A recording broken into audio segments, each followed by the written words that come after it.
Okay guys, let's face it. Bad things happen all the time, and there is nothing we can do about it, right? Wrong. As of January 2015, there were 15 million illegal immigrants living in this country. That number could have been much smaller if we, the American people, had done something about it. I'm Gracie Wiley, and I'm here today to persuade you that the U.S.-Mexican border is weak and should be strengthened because it is currently allowing millions of illegal immigrants into this country. My 3 main points are going to be that if the border were stronger, we would have less crime, better health care, and better chances for those who want to become legal U.S. citizens. So let's get into my first main point, less crime. A study done in 2017 showed that 1.9 million of the crimes committed in America were committed by illegal citizens. One of the victims of these crimes was 20-year-old Molly Tibbetts. Molly Tibbetts was an Iowa State University student who went missing 2 years ago. A man came forward and led the police to her mutilated, dead body and was arrested with first-degree murder. As it turns out, that man was an illegal immigrant. If we hadn't allowed him into the country, he wouldn't have killed Molly and her family wouldn't be mourning her life for the rest of theirs. It makes sense. Less illegal immigrants, less crime committed by illegal immigrants. I got this information from Landgrave and Norreste. They are political analysts for the Cato Institute, which is an institute dedicated to finding global research for global prosperity and liberty. They're a really solid source with tons of information. Okay, so for this audience involvement, I want you to take those pieces of paper that I have on your tables, flip them over.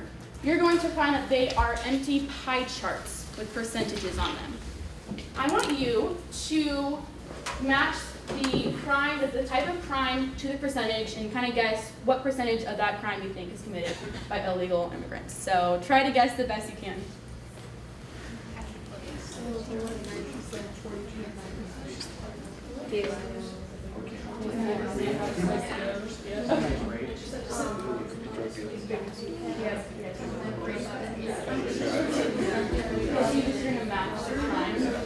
I see. Yeah, there you go. Thank you. Yeah. You guys kind of, yeah. So I need to guess. You guys get how it's supposed to go? Yeah. Thank you. And then You guys are just using how it works, yeah? You guys got it, how it works? Yeah, okay. That's like all you hear about.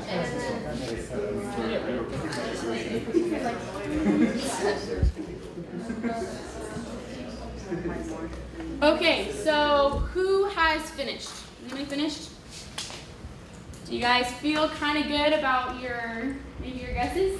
Maybe, maybe not. It's kind of difficult to judge sometimes. But here is the correct answer.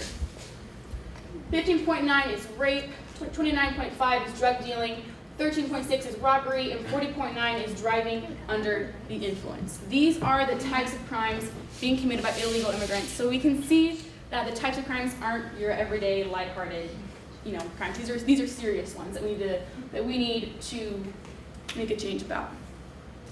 Okay, let's move on to my second main point, better health care. In 2017, U.S. taxpayers spent $11.9 billion on illegal immigrant health care. That money could have either been given back to the taxpayers or used for U.S. citizens who needed the help. Frankly, illegal immigrants aren't really America's responsibility, our own citizens are. Someone who could have used this help is Eric Smith. Eric Smith is a 20-year-old college student who tripped and broke his arm 2 years ago.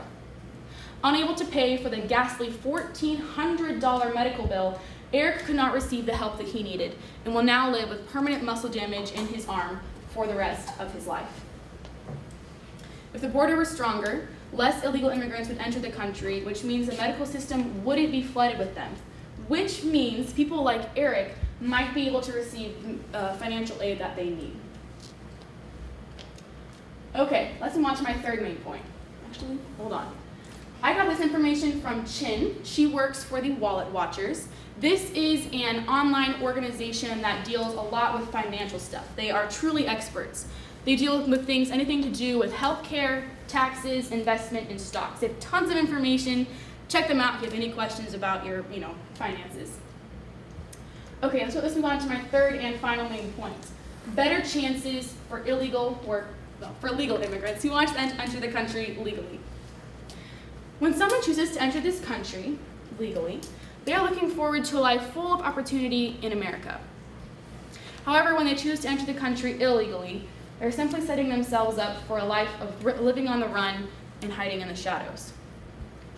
One of my best friends, Roxana Grubbs, she lived in Mexico her whole life until she moved here 14 years ago. For 12 of those 14 years, she was an illegal immigrant. During this time, she was afraid to visit her family in Mexico because she was afraid she would get caught and deported. She also could not get a job. However, 2 years ago, she applied for and received her U.S. citizenship and is now able to visit her family whenever she wants.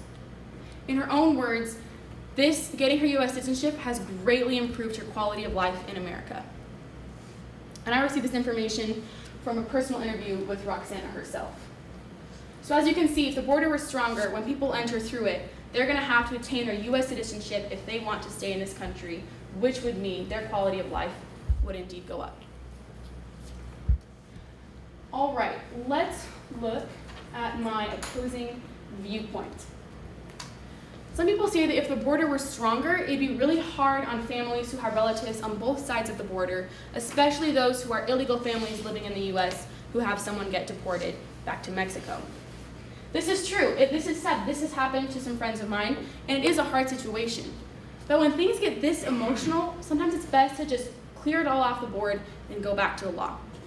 And the law states that when people choose to enter this country illegally, even if they're great people like my friends, they are choosing to commit a crime, which means they shouldn't be too surprised if they have to pay for the consequences of their actions. But this time, I would like you to break up into your tables and discuss the moral versus lawful controversy that we're dealing with here.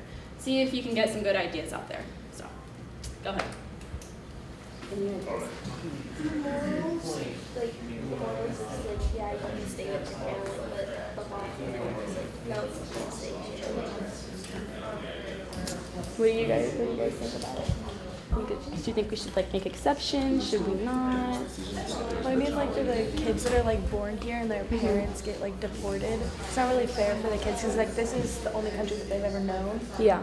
And so I just think that for the kids, it's For their parents, yeah. Yeah, no, I know, it's a really emotional subject.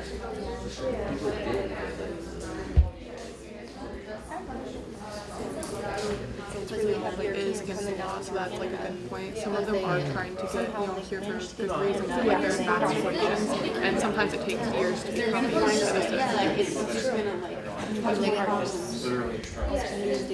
Okay, so there's a lot of really good opinions out there, lots of really good ideas.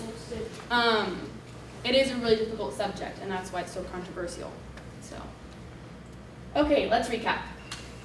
I was here today to tell you all that the U.S.-Mexican border is weak and should be strengthened because it is currently allowing millions of illegal immigrants into the country. My three points are that if the border were stronger, we would have less crime. When it makes sense, you have less illegal immigrants in the country, less illegal immigrants are going to be able to commit the crimes. We would have better health care. If less of them are flooding the healthcare system, actual U.S. citizens will be able to receive more financial aid and therefore better health care. And those who want to enter the country legally will have better chances at a healthy life here. They'll have to enter through the strong border and attain their U.S. citizenship if they want to stay, which, as I told you with the story of Roxana Grubbs, will improve their quality of life. My call to action is this: promote the strengthening of the border by electing officials who support the strong border idea. It's a very controversial topic right now, and many politicians are sitting on the fence about it. So I ask you to help me tip the scale in favor of the average U.S. citizen. Okay, I'm going to say my line, and I want you to shout yours back loud, okay? Bad things happen all the time, and there is nothing we can do about it, right? Wrong. Good job, guys. And with that, I thank you.